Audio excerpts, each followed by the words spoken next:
seen i bëgg-bëgg lañ. premier ministre dem na fi tey sànq femme mu ngi waxu ngiraaneen. premier ministre doon na inauguré benn ay infrastructure plus de 72 mètres cubes d'eau.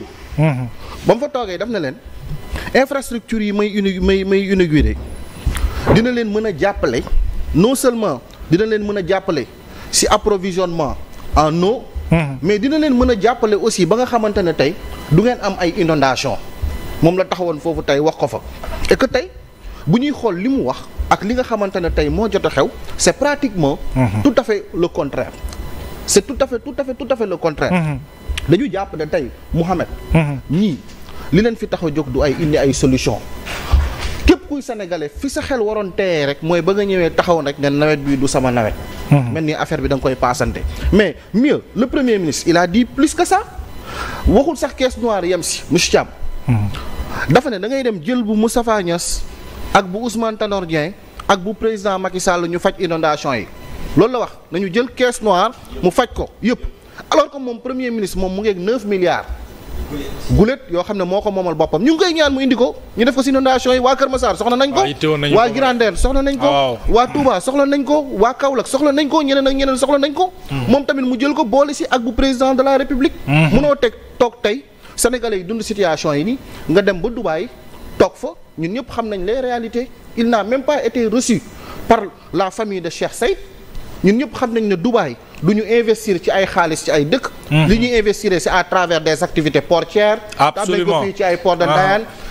loolu la ñu et puis du ñu décaissé xaalis jox la ko. duñ jël seen xaalis jox la ko loolu la ñu gëmloo waatee woon ci Turquie. alors que c'est la même chose dafa nekk donc di yàq xaalis. di wër Sénégal di wër àdduna bi su demee taxaw toog tuuti pare dem def show on n'a pas besoin de ça. Sénégalais yi li ñuy dund dafa métti. père de famille yi mënatuñ joindre les deux bouts les situations sont difficiles la vie est devenue de plus en plus chère. nit ku nekk li nga doon mën daaw mënatoo ko ren. nit ku nekk tey da ngay xool li nga doon jënd daaw dafa dem ba dafa yokk. mënoo toog nag tey. nit ñi joxoo leen solution joxoo leen ay proposition joxoo leen ay illustration yu leer nga boole si tamit ne dëkk bi ku wax nga jàpp ko tëj. loolu mënul nekk. très bien. vraiment. très bien et je le dis et je le répète. su fekkente ne ñii la sénégalais yi di xaar pour les inondations incha allah ñu ngi fi waat. mais ils sont des incapables ils ne vont pas nous proposer des solutions. très bien là ça c'est clair. c'est ça alors Bachir. sa réaction ci li ñu gisagum il nous reste sunu benn reporter à Thiaroye xam naa dañ ko jël léegi mais ñu bàyyi la nga commentaire image yi nga gis léegi mu mel ni ko Babacar waxee léegi Justin lu ne fàng kenn du ko jeex. waaw xanaa di masaw waa xëdd woote ndogu jubilé. waaw luy loolu. xëdd woote ndogu jubilé. Ahmed amoon na fi de. Bachir di leen masaw di leen masaw bu baax a baax ndaxte dañuy woote présidentielle 2024. ñoom ñoo doon wax ñun dañuy xëdd woote ndogu jubilé. dëgg la.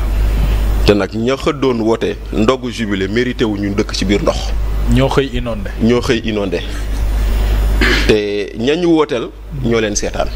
ça c'est vrai aussi. kon nag moo tax dañ leen di masawu leen ci bu baax a baax ci loolu. te it di wax ni situation bi fu mu toll nii l'urgence c'est enlever les eaux. waaye nag xam nga dañ fi woote conseil interministériel sur les inondations au mois de mai bu passé defe naa ci la premier ministre waxee woon ministre de l'assainissement yaa ne woon nawet bu daaw bi du sa nawet j'espère que nawet bi sa nawet la. waxoon nañ ay mesures yu ñu defoon yu ñu fa annoncé woon léegi la question est-ce que les mesures annoncées ont été effectivement exécutées parce que il faut poser les questions. Si tel est le cas kan mooy autorité bu ñu mën a permettre ñu am un suivi des mesures bu si nekk à quel niveau d'exécution la am. parce que loolu moo tax dans les organisations monsieur Thiam xam na li may wax. on crée des cellules suivi évaluation. pour ñu xam lii lañ ñu waxante woon à telle date lii lañ fekk. donc tey jii nii ñu ngi ñu woon Kër Massar won ñu Touba mu doon lu métti boo ñu wonee feneen mu doon leneen. la question l'une des mesures qui avait été annoncée le démarrage du curage des bassins. mais le curage des bassins doo ko waxte fàttaliku woo Cheikh Dieng. lan la Cheikh Dieng waxoon ci curage des bassins bi mu ne dafa am mafia bu organisé wu autour des inondations fu ñu waroon curer 1 mètre ñu curer fa 50 centimètres ndox yi débordé man dama ñëwoon pour dindi mafia boobu noonu ñu dàq ma. mu ne leen pare naa pour ngeen woo ma dem waxal leen nan la fa demee tax na ñu woo ko fii la ñu fekk di. c'est dommage. kenn woowu ko de. te pourtant il a annoncé en conférence de presse. kon chaque fois qu'il y a des inondations yu mel nii man sama xel day dem si lu Cheikh Dieng waxoon. oui. naan est-ce que du Cheikh Dieng lu mu ñu waxoon daaw lañ nekk di dundaat nii.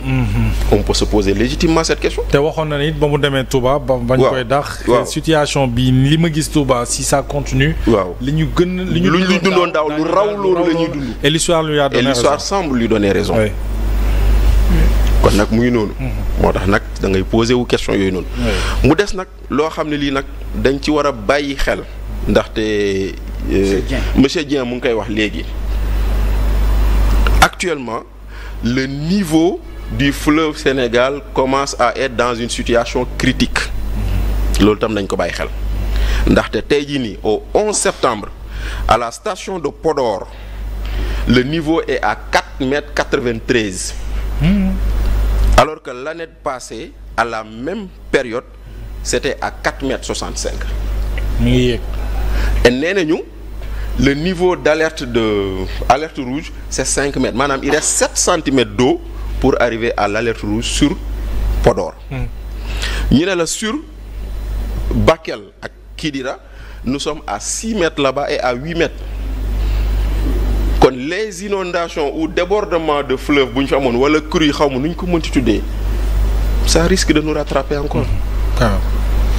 bu fekkente ne la situation de Touba ou de Thiaroye ou de Keur Massar c'est une situation peut-être que qu'on n'a pas pu venir fii nii OMVS mu ngi alerté. Parce que chaque jour defe naa OMVS te sort un bulletin sur le niveau du fleuve Sénégal. Oui. kon ñooñu tamit bu fekkente ne am na ay matuwaay yu ñu fay xaar nañ ko waajal jël ko teg ko ndaxte loolu tamit bu ñu toog fii ba ñu naan inondation yi egsi na Bakel ñu naan président dem na Omar Faye naan day dem dimbale waa Bakel ñu naan ko doo fi jaar bañ koy jàpp di ko tëj kaso loolu moo ñu ko indiloon. Très bien. kon nag nañ ci bàyyi xel. C'est important. Et puis Bachir, on avait parlé de 80 milliards. Non, 8 milliards. 8 milliards. Mais merci non pour la waaw 8 milliards waaw. Concernant le débordement du fleuve Sénégal. À l'époque mais on a décaissé. waaw. te ba léegi xamuñu xaalis boobu voilà donc mu ngi noonu donc autant sur cette question-là moi je m'interroge sur le niveau d'exécution des mesures annoncées. C'est ça. muy benn. autant également il faut dire sur la zone du fleuve Sénégal bàyyi leen xel ndox maa ngi yokk te nit ñi OMVS mu ngi alerté. Très bien alors puisque nawet bi nag ñoom seen nawet la ren ñu ngi xaar nawetu déwén incha allah ba xam daañu jëlaat élan. Defaraat liggéey bi war ngir génne sénégalais ci jafe-jafe yooyu alors balaa ñuy dalee Ameth Ndoye moom it mu dugg ci biir sujet bi dañuy dem Thiaroye-sur-Mer jëli fa sunu ndaw ba ñu fa toogal Aliou Dieng pour jeexal alors Aliou